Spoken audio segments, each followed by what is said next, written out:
오늘 이 아침에 저희에게 주시는 하나님의 말씀, 신약 성경 데살로니가 전서 말씀입니다. 데살로니가 전서 5장 1절부터 11절 말씀입니다. 데살로니가 전서 5장 1절부터 이 귀한 계시의 말씀을 봉독할 때에 함께 하나님의 음성을 들으실 수 있기를 바랍니다. 형제들아, 때와 시기에 관하여는 너희에게 쓸 것이 없음은 주의 날이 밤에 도둑같이 이룰 줄을 너희 자신이 자세히 알기 때문이라. 그들이 평안하다 안전하다 할 그때에 임신한 여자에게 해산의 고통이 이름과 같이 멸망이 갑자기 그들에게 이르리니 결코 피하지 못하리라. 형제들아, 너희는 어둠에 있지 아니하매 그 날이 도둑같이 너희에게 임하지 못하리니 너희는 다 빛의 아들이요 낮의 아들이라. 우리가 밤이나 어둠에 속하지 아니하나니 그러므로 우리는 다른 이들과 같이 자지 말고 오직 깨어 정신을 차릴지라. 자는 자들은 밤에 취하고 취하는 자들은 밤에 취하되 우리는 낮에 속하였으니 정신을 차리고 믿음과 사랑의 호심병을 붙이고 구원의 소망의 투구를 쓰자. 하나님이 우리를 세우심은 노하심에 이르게 하심이 아니요 오직 우리 주 예수 그리스도로 말미암아 구원을 받게 하심이라. 예수께서 우리를 위하여 죽으사 우리로 하여금 깨어있든지 자든지 자기와 함께 살게 하려 하셨느니라. 그러므로 피차 권면하고 서로 덕을 세우기를 너희가 하는 것 같이 하라. 하나님의 말씀입니다. 아멘.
귀하신 특별 찬양 우리 큰 복이 된 줄로 믿습니다.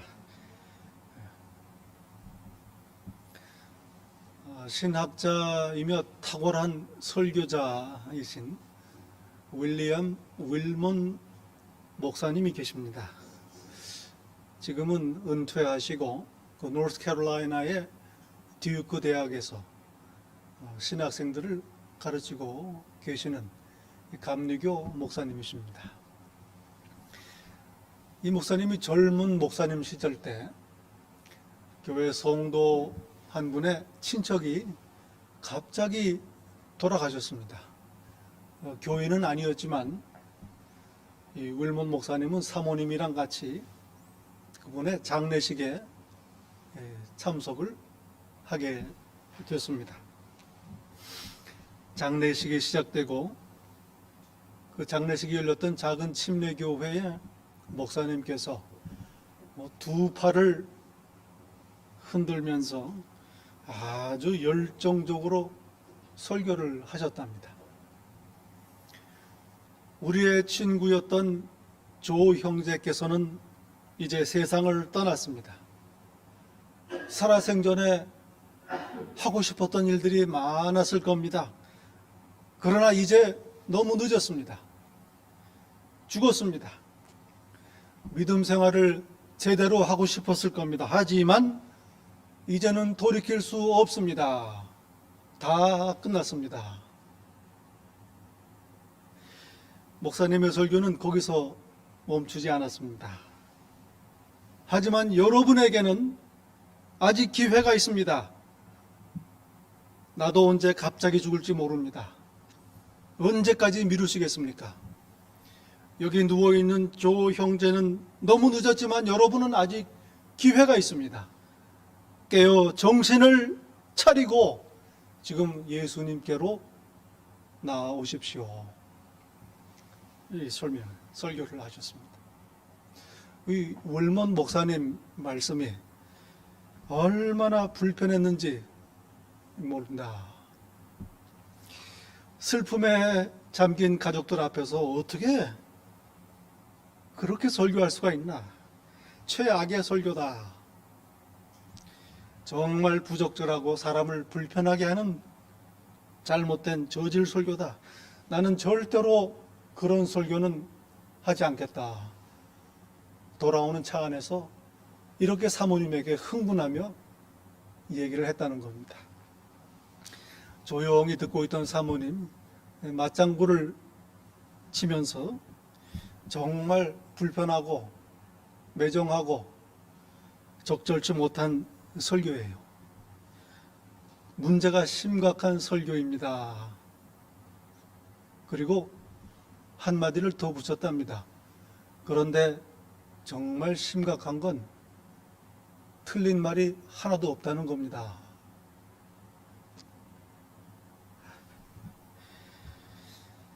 그 침례교회 목사님의 설교, 우리를 불편하게 할 수 있습니다. 그러나 우리에게 필요한 하나님의 말씀입니다. 지난 수십 년 동안 우리가 살고 있는 이 사회에서 절대적인 위력을 떨치는 소위 politically correct, political correctness라는 그런 게 있습니다. 들어보셨을 겁니다. 아무리 맞는 말이라도 듣는 사람이 불편하면 해서는 안 된다. 이런 겁니다.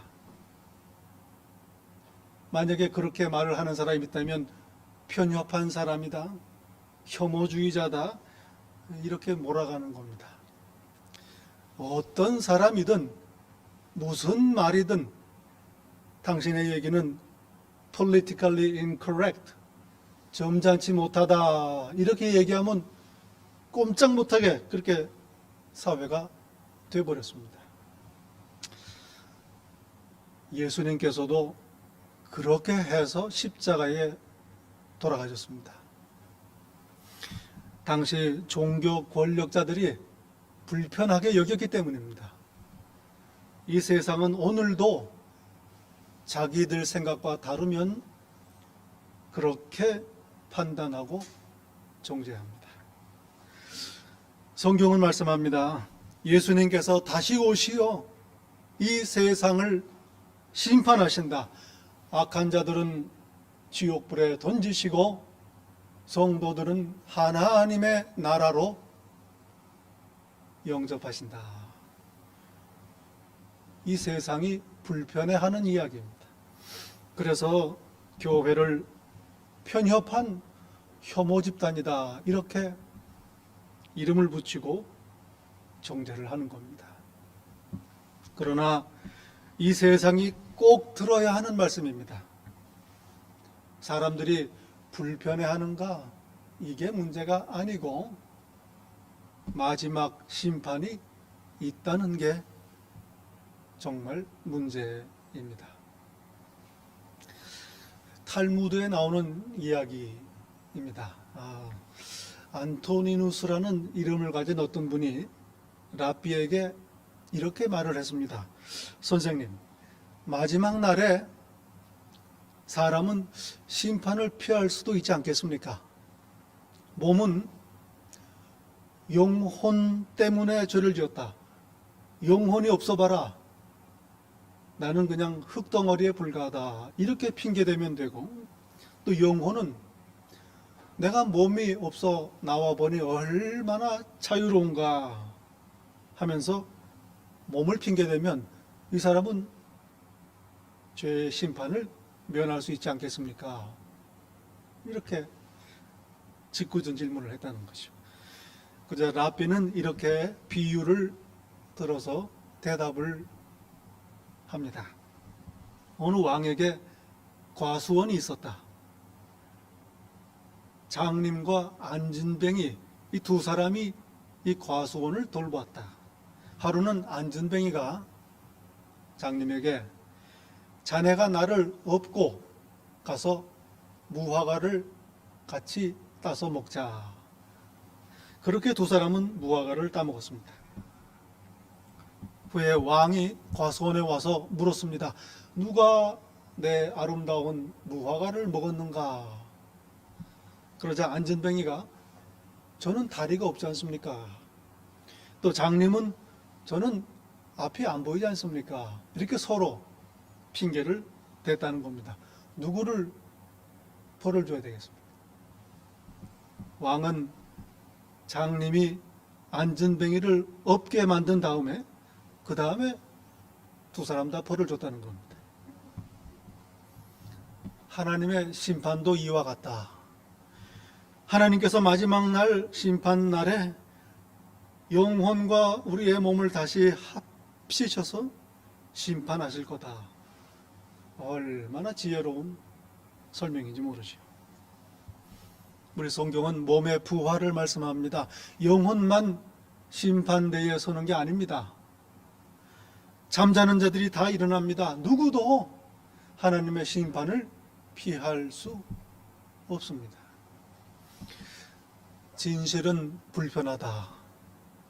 Truth hurts. 이런 말이 있죠. 그러나 사실은 진실을 불편해하는 사람들이 있는 겁니다. 재림과 부활 그리고 마지막 심판, 불편한 진실입니다. 마지막 날 하나님께서는 양과 염소를 분리하십니다. 알곡과 가라지를 나누십니다. 하나님의 자녀들과 마귀의 자녀들을 분리하십니다. 영원한 생명으로, 영원한 형벌로 나누십니다. 하나님께서 알려주시는 진실입니다. 세상은 이 말씀을 불편해합니다. 그러나 우리 하나님의 자녀들은 복음입니다. 목을 길게 빼고 예수님 속히 오셔서 기도하며 기다리는 이유입니다. 오늘의 힘이요 기쁨이요 우리의 소망입니다. 오늘 본문은 주의 날을 말씀합니다. 예수님께서 다시 오시는 날, 최후의 심판의 날입니다. 주의 날이 밤에 도둑같이 이르리라. 예수님께서 오시는 것은 마치 밤에 도둑이 드는 것과 같이 갑자기 예상하지 못하고 마음을 놓고 있을 때에, 준비가 되어 있지 않을 때에 오신다. 언제 오시는지 모르는 겁니다. 오늘 본문 1절, 2절은 말씀합니다. 때와 시기에 관해서는 너희가 잘 안다. 밤에 도둑같이 오신다. 아무도 예상하지 못한 때에 오신다. 유대인들의 랍비 전통 중에 이 세상의 역사를 6,000년이라고 생각하는 게 있습니다. 6,000년. 하나님께는 하루가 1,000년 같다. 그리고 하나님께서는 6일 동안에 이 세상을 지으셨다. 그러니 이 인간의 역사는, 이 세상의 역사는 6일 동안 분주하게 움직인다. 6,000년이다.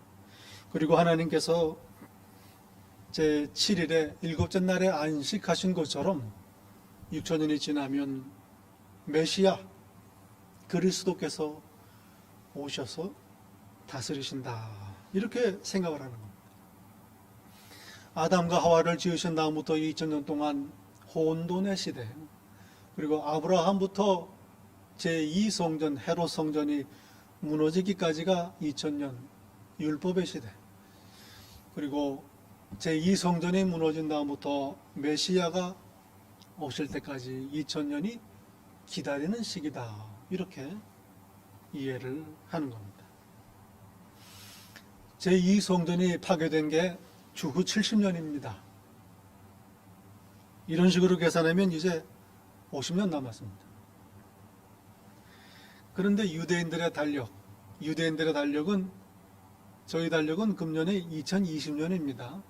유대인들의 달력은 5781년입니다. 그러니 220년 남은 겁니다. 중간중간에 일이 있어서 좀 늦어졌다는 겁니다. 여러분, 예수님 다시 오시는 거 분명합니다. 그렇지만 언제 오시는지 모릅니다. 이게 바로 예수님의 재림이에요. 굳이 말하면 확실하지만 모른다. Unknown certainty. 예수님의 재림입니다. 네, 지난 6월에 이게 비디오로 유튜브에 올라와 있더라고요.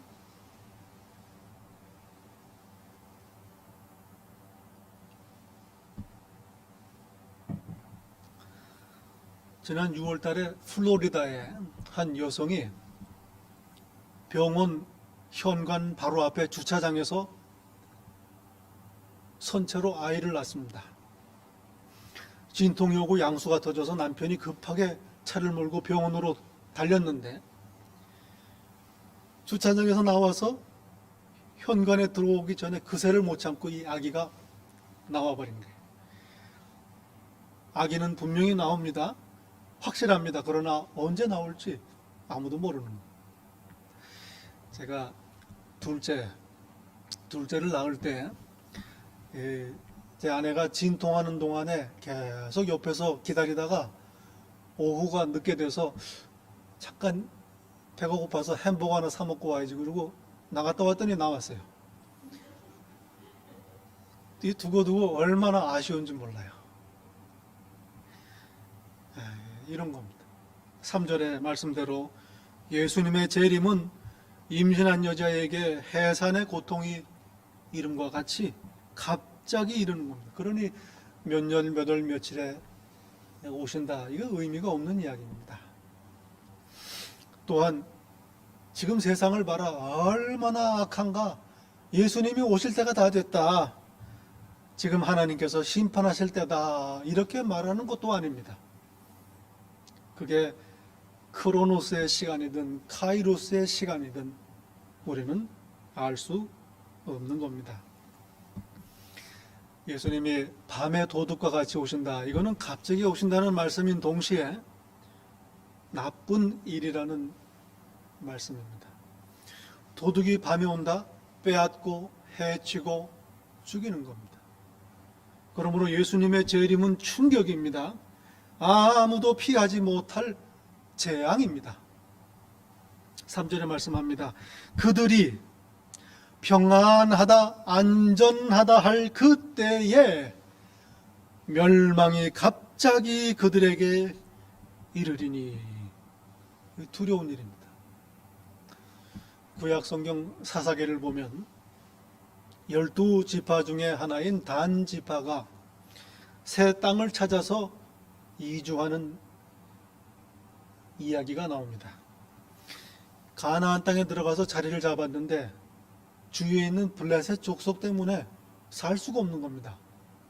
그래서 새로 살 곳을 찾다가 라이스라는 마을을 발견합니다. 그곳 사람들을 보니까 성경 말씀에 평안하다 안전하다 하며 부족한 것 없이 살던 마을입니다.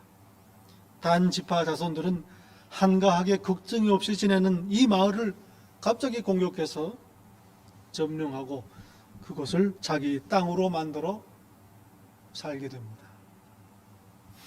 그리고 그 마을 이름을 단이라고 부르는 거죠. 평안하다 안전하다 이렇게 한가히 살다가 갑자기 재앙을 당하는 겁니다. 예수님께서 어리석은 부자 이야기를 하십니다. 추수를 많이 해서 쌓을 곳이 없을 정도입니다.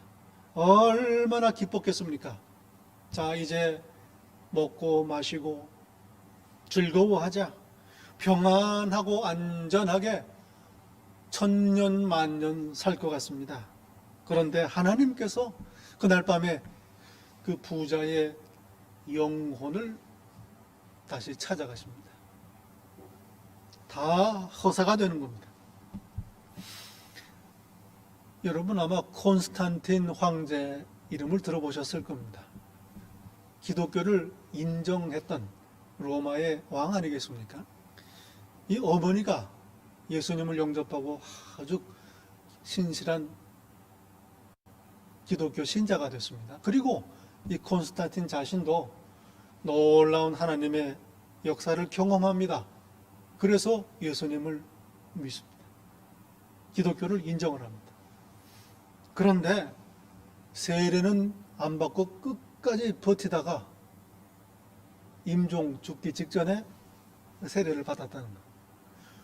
사는 동안에 내 마음대로 재미있게 살자, 이런 얘기입니다.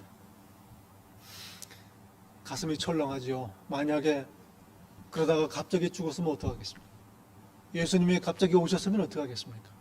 큰 모험을 한 겁니다. 예수님이 언제 오시는지 우리는 모른다. 잊지 말아야 할 것입니다. 주의 날, The day of the Lord, 원래 구약 성경에 나오는 표현입니다. 하나님께서 심판하시는 때를 말합니다. 하나님의 진노의 날입니다. 하나님을 불순종하고 자기 민족을 못살게 구는 이스라엘 백성을 심판하시는 진노의 날입니다. 전쟁, 기근, 또 메뚜기 떼를 통해서 재앙을 내리십니다. 두렵고 고통스러운 때입니다. 우리 하나님의 자녀들 이 세상을 살면서 탄식하며 구원이 속히 이루소서 간구하며 삽니다.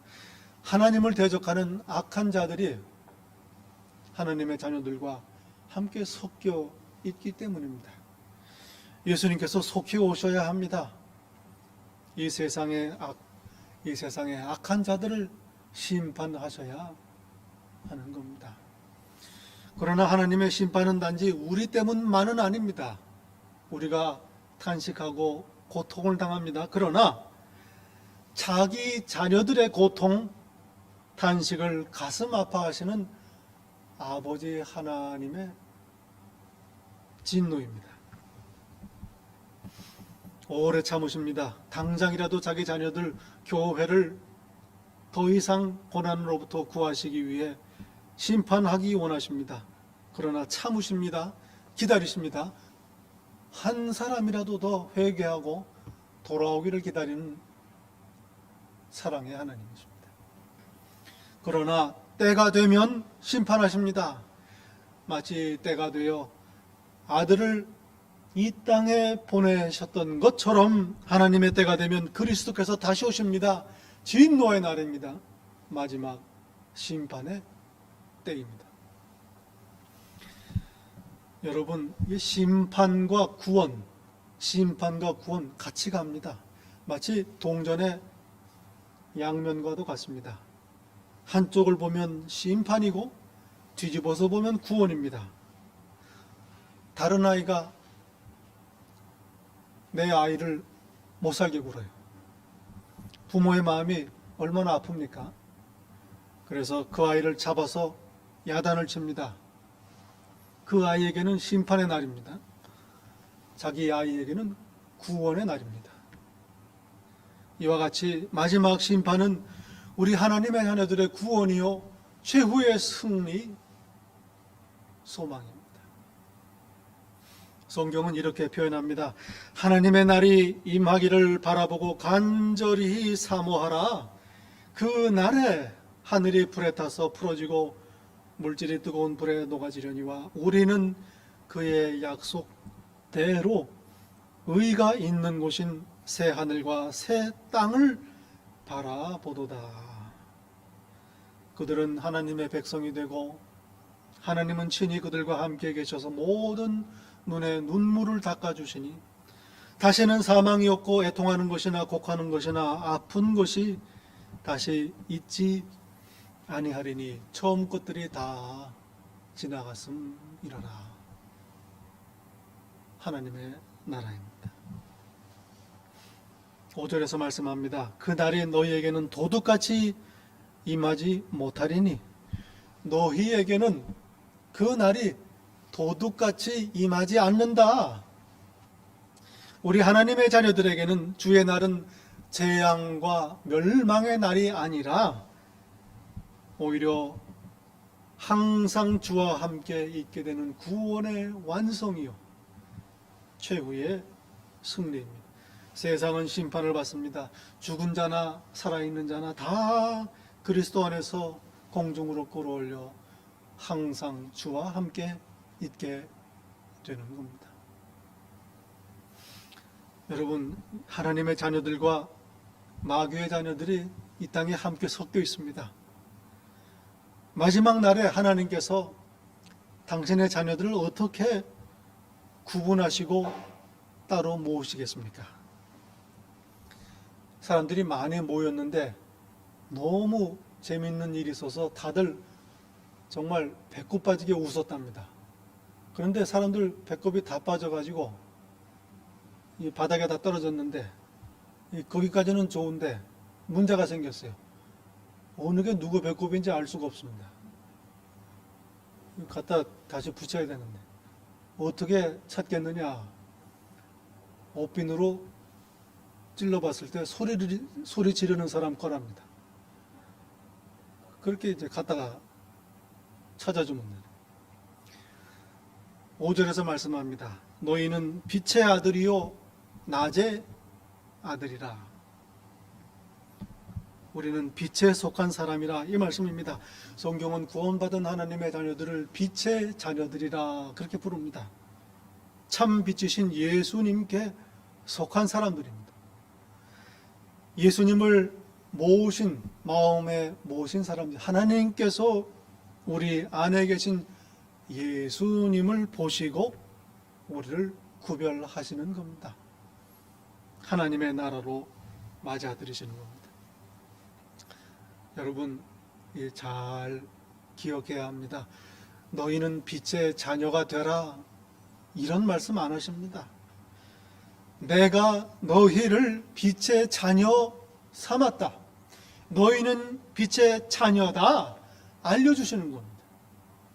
독생자 예수를 십자가에 내어주셔서 이루신 구원입니다. 6절에서 우리에게 말씀하십니다. 깨어 정신을 차릴지라. 깨어 정신을 차릴지라. 무슨 말씀입니까? 8절 말씀대로 믿음과 소망과 사랑을 품으라, 이 말씀입니다. 여러분, 믿음과 소망과 사랑으로 오늘을 사는 것 복된 삶입니다. 얼마나 귀한 삶인지 모르죠. 구원 받았으니 하나님의 자녀이기에 하나님께서 그렇게 살라 권면하시는 겁니다. 하나님의 자녀이니 우리는 그렇게 살 수 있는 것입니다. 여러분, 믿음과 소망은 하나님과 나와의 관계입니다. 그렇지 않습니까? 하나님을 믿고 약속을 믿고 다시 오시는 예수님을 소망하는 것, 하나님과의 관계입니다. 사랑은 형제 자매들 간의 관계, 서로서로를 향한 겁니다. 마지막 11절에 말씀합니다. 너희는 서로서로 권면하라, 위로하라, 격려하라. 서로서로 권면하라. 집사님, 예수님께서 다시 오십니다. 힘내십시오. 화이팅. 오늘 저희가 축복하며 인사를 나눈 것처럼 이렇게 위로하고 격려하는 겁니다. 데살로니가 교회 얼마나 모범적인 교회였는지 모릅니다. 바울 사도는 이렇게 교회를 칭찬하며 권면하지요. 지금 그대들은 참 잘하고 있습니다. 모든 믿는 자들에게 본이 됩니다. 다시 오시는 예수님을 기다리는 그 귀한 믿음. 그러니 지금 하는 대로 계속 하십시오. 다시 오시는 예수님을 기다리는 귀한 믿음입니다. 서로서로 권면하고 사랑하고 교제하는 믿음입니다. 저희 믿음교회, 데살로니가 교회와 같은 그런 교회가 되기를 바랍니다. 다시 오시는 예수님을 서로 나누며 위로하고 격려하고 권면하는 그런 복 있는 교회가 되기를 예수님 이름으로 간절히 축원합니다. 기도하겠습니다. 재림의 약속을 주시어 하나님의 나라 부활의 소망을 갖게 하신 것 참으로 감사합니다. 아버지 하나님, 이 소망을 품고 오늘 이 땅을 그리스도 안에 형제자매들 서로 권면하고 위로하며 격려하며 그렇게 살게 하옵소서. 예수님 이름으로 기도하옵나이다. 아멘.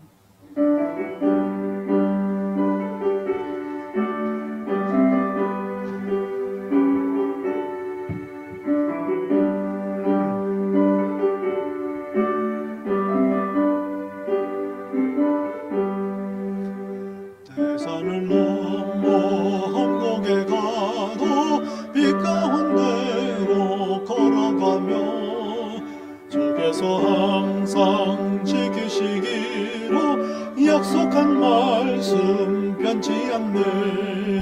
하늘의 영광, 하늘의 영광, 나의 맘속에 차고도 넘쳐 할렐루야를 힘차게 불러 영원히 주를 찬양하리. 깜깜한 밤에 다닐지라도 위에서 나의 길 되시고 나에게 밝은 빛이 되시니 길 잃어버릴 염려 없네.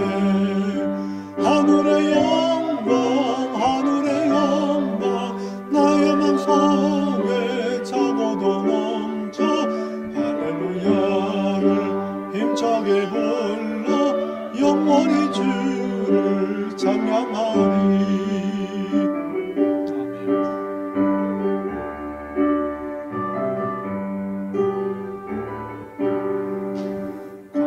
구빈 마음의 바다 찬란한 천국 바라보고 할렐루야를